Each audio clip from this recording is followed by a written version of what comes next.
el tema que yo he elegido o que he elegido es esencialmente jurídico.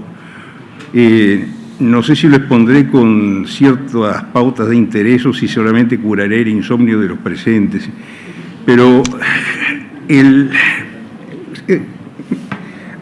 se trata de un beneficio que es el de la libertad anticipada. ¿Qué es la libertad anticipada?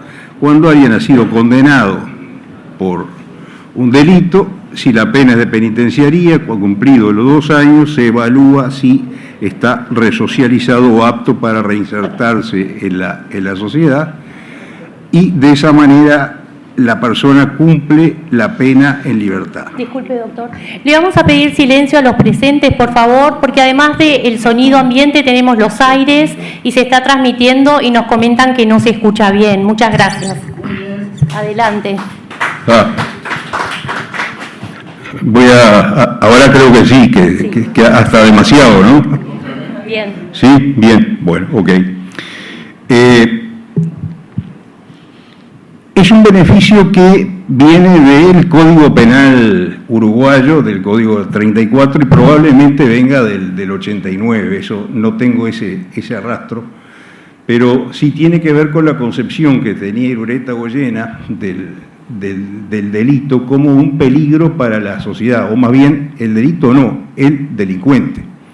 El delito es una especie de síntoma de la peligrosidad del delincuente, y el juez, en el artículo 86, vamos a ahondar demasiado en normas, decía que justamente el juez fijará los extremos de la pena dentro del máximo y el mínimo, teniendo en cuenta el valor esencialmente sintomático de los antecedentes del delincuente, pero sobre todo la cantidad y sobre todo la calidad de las circunstancias atenuantes y agravantes. Y después en sus notas decía, la incógnita a despejar es la peligrosidad del delincuente, y las variables de la ecuación son justamente las agravantes y las atenuantes. Insiste mucho en el artículo 86, en el 52, es decir, ese tema sintomático de la peligrosidad. El tema de la libertad anticipada justamente está en sintonía con ese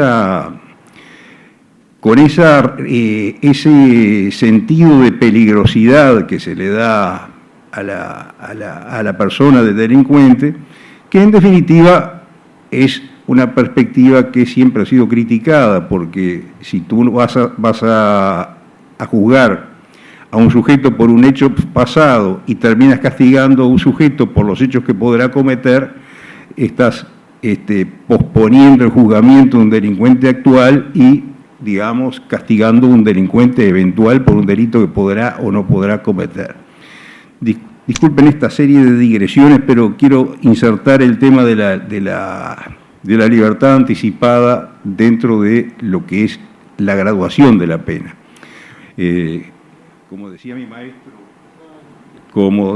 mi maestro Luis Torello, el delincuente, o digamos, el condenado no es juzgado en el momento de la sentencia, sino que se le juzga todo a lo largo del proceso de ejecución de la pena. ¿Qué tiene que ver esto? Esto tiene que ver con el artículo 27 de la Constitución.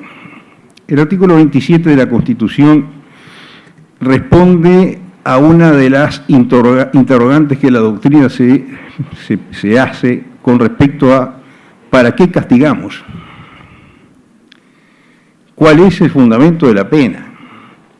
Unos dicen con Kant es la retribución, ojo por ojo, diente por diente, si el sujeto mató, la única solución es que deba morir. En esa especie de balanza valorativa establecía Kant la pena. Pero ha habido otras teorías bastante más amables. Yo no he visto un rastro explícito de la teoría de Kant en la Constitución, pero sí he visto la teoría de la resocialización en el artículo 27 de la Constitución. cuando en el primer inciso abuele, aunque parezca mentira, el verbo está, la conjugación está autorizada por la Academia, o sea que hablo con el respaldo de la RAE, cuando el artículo 26 abuele la pena de muerte, en el inciso segundo dice que en ningún caso las cárceles servirán para mortificar a los procesados y condenados, y sí para asegurar asegurarlos, persiguiendo su reeducación, la aptitud para el trabajo y la profilaxis del delito.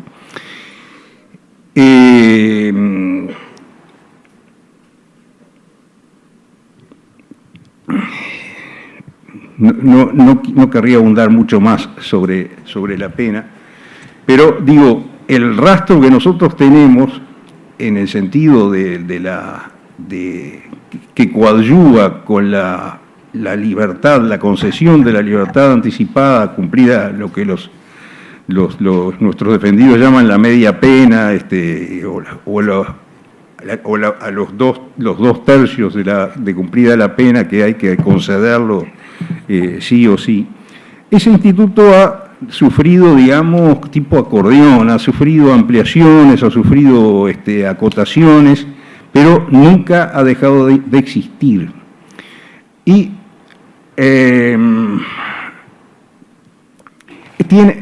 ustedes se preguntarán, ¿por qué yo voy a abordar este tema tan puntual de la cuestión de la libertad anticipada? Bueno, porque hay una sentencia de un juzgado sostenida por un tribunal de apelaciones. Yo no sé si es una tendencia que se va a generalizar o si es un pronunciamiento único, pero de todas maneras está sostenida por uno de 4 tribunales de apelaciones. O sea que esto nos va indicando algo. Esa sentencia deniega la libertad anticipada también, y visto la irreversible o difícilmente reversible invasión del denominado ius cogens en el derecho punitivo nacional con relación a los delitos denominados de lesa humanidad, tiene una especie de valor de último reducto, porque no se olviden que leyes de caducidad mediante plebiscito del 89, plebiscito del 2009, más algunos otros actos inequívocos, como la propia derogación de la ley de caducidad, en donde se reafirma, pese a que se había proclamado que los delitos de lesa humanidad no prescribían ni cualquiera fuera el tiempo en que se hubieran cometido, la ley que deroga la ley de caducidad dice que el plazo de prescripción no se contará entre el tiempo de promulgación de la ley de caducidad y el 27 de octubre del 2011, cuando se deroga. O sea que, pero si uno lee bien, a contrario sensu, el resto de la prescripción corre, porque si no, ¿qué sentido tiene decir que este tiempo no corre si en definitiva se integra toda una corriente de tiempo que tampoco no se considera? Creo que hasta yo me doy cuenta de eso, o sea que debe ser una cuestión sencilla. Pero a todo esto, ¿qué es lo que pasa? Que hemos visto invadir un derecho de soberanía. ¿Se acuerdan el artículo 4 de la Constitución? La soberanía existe radicalmente en la nación, a quien toca establecer sus leyes a través de sus representantes. Y bueno, durante una cantidad de décadas el país ejerció justamente ese acto de soberanía en que justamente en el plebiscito del 89, el 16 de abril, se le devuelve al soberano, mediante el referéndum, que es eso, un recurso de referéndum es: las leyes las dictamos a nombre del soberano. ¿El soberano está de acuerdo? No sabemos. Bueno, se convocó al referendo el 16 de abril, 57% por el sí, se ratificaba, y el restante por el no. Entonces, no solamente existe la disposición constitucional que pone todos los asuntos en la soberanía nacional a través de sus representantes, o también en el ejercicio de la expresión directa por el cuerpo electoral. ¿Se acuerdan que después, en el 2009, dijeron, bueno, la ley de caducidad no es anulable porque no es... Ay, bueno, está...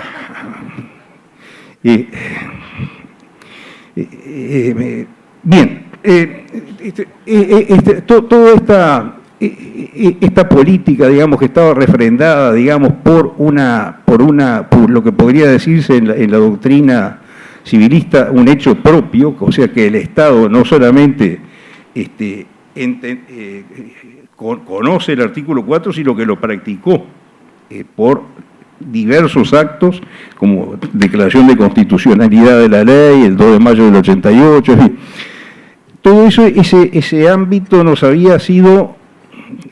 fue progresivamente reducido por la invasión del denominado Jus Cogens, que implica orden público internacional y que supone que hay un orden público internacional en virtud del cual los crímenes, como los que se imputan como cometidos en la dictadura, son crímenes de lesa humanidad y que no prescriben. Eso viene de la ley de Nuremberg, las de Tokio, y fueron recibidos, según la jurisprudencia, a través del artículo 72 de la Constitución, que establece que la enunciación de derechos es sin perjuicio de los que son inherentes a la persona humana o a la forma republicana de gobierno. La Corte, en un pronunciamiento del año 2017 por mayoría, y aquí termino la introducción, y ahora no sé cuántos minutos me quedan. Dos. Bueno, la Corte por mayoría dijo que los principios del famoso Jus Cogens, de imputación retroactiva del carácter de lesa humanidad y de la no prescripción, no podían entrar con el sacrificio de los principios ya consagrados por la Constitución de seguridad y de irretroactividad de la ley. Y eso le agregaban la opinión de nada más y nada menos que don Alberto Ramón Real, ilustre constitucionalista, que decía que el artículo 72 puede contabilizar derechos, pero no contra los derechos expresamente reconocidos por la Constitución. En fin, nos viene avasallando el famoso Jus Cogens. Los delitos se consideran de lesa humanidad en muchos casos, y en todo caso se considera que no prescribe. Pero nos quedaba ese reducto, porque la interpretación según el Jus Cogens ha dejado, con el paso de los años, ha dejado personas ancianas en la cárcel, que con una ancianidad que uno la puede ver en la propia persona, que no es la evolución del niño, más bien es una involución. Y no solamente los ha dejado en la cárcel en muchos casos, sino que sometidos a larguísimas penas, que andan ahí en torno de los 10, de los 12 años, y la libertad anticipada que quita la mitad de la condena parecía que sería una buena solución. Esta solución se puede sostener a través de la norma penal más benigna, que fue una modificación del artículo 131 por la ley de amnistía, la ley de amnistía del 85, y entonces la cuestión es que les voy a leer, y con esto termino, una sentencia que rechaza la concesión de la libertad anticipada en un caso concreto en base a un informe de la DINAMA, y véase en qué términos. Dice, textual, cito: si bien en el informe se consigna que no presenta elementos de riesgo que contraindiquen una eventual libertad anticipada, bueno, si el informe dice eso, ¿qué más vamos a seguir? Pero acá, como decía Woody Allen, yo no creía en Dios y mi padre me pegaba para que creyera. Acá el informe parecería sugerir que el condenado no se ha resocializado porque no ha establecido un vínculo de empatía con las víctimas. O sea, una persona que ha negado la participación, que no se sabe en definitiva si es sustancialmente culpable o inocente, que en todo caso siempre ha dicho que no cometió ningún tipo de delito, bueno, acá para darle la libertad se requiere que, dice, se debe tener presente el bajo nivel de introspección, culpabilizando factores externos. Además, la ausencia de empatía de la víctima puede llegar a limitar su proceso resocializador, el cual se podría llegar a considerar en un contexto de libertad. O sea, sacan a una persona largamente socializada, la meten en una cárcel que supuestamente no tiene intención de mortificar, con la intención de resocializarla, pero es como abrir y cerrar una ventana sin vidrio, no, si no tiene, la abras o la cierres, no vas a tener ningún tipo de efecto de resocialización en aquel que ya está largamente resocializado. Y la Fiscalía, como argumento, no invoca ninguna disposición legal, sino de la opinión del relator especial sobre la promoción de la verdad, justicia, la reparación y las garantías de no repetición en su informe, donde recuerda que la liberación anticipada de condenados por violaciones graves de los derechos humanos no está en conformidad con el derecho internacional. Bueno, está conforme con el derecho nacional, ¿no? Y que los beneficios en la ejecución de la pena, incluida la libertad anticipada, para las personas condenadas por delitos de lesa humanidad, nunca podrán ser mayores bajo ninguna circunstancia de los de las personas condenadas por delitos ordinarios. Y aquí yo me permitiría citar a Foucault, que decía en Vigilar y Castigar, que en este castigo irrestricto convergen las más altas jerarquías de la jurisdicción, hasta, al decir de Foucault, el modesto funcionario de la ortopedia moral. Yo creo que no se puede decir mejor. Bueno, acá justamente lo que se trataba en el informe era de promover la ortopedia moral del condenado. Entonces, y ya estoy terminando, una nueva cita de Foucault: bajo el nombre de crímenes y de delitos se siguen juzgando efectivamente objetos jurídicos definidos por el Código, pero se juzga a la vez pasiones, instintos, anomalías, achaques, inadaptaciones, efectos de medio y herencia. Se castigan las agresiones, pero a través de ellas las agresividades.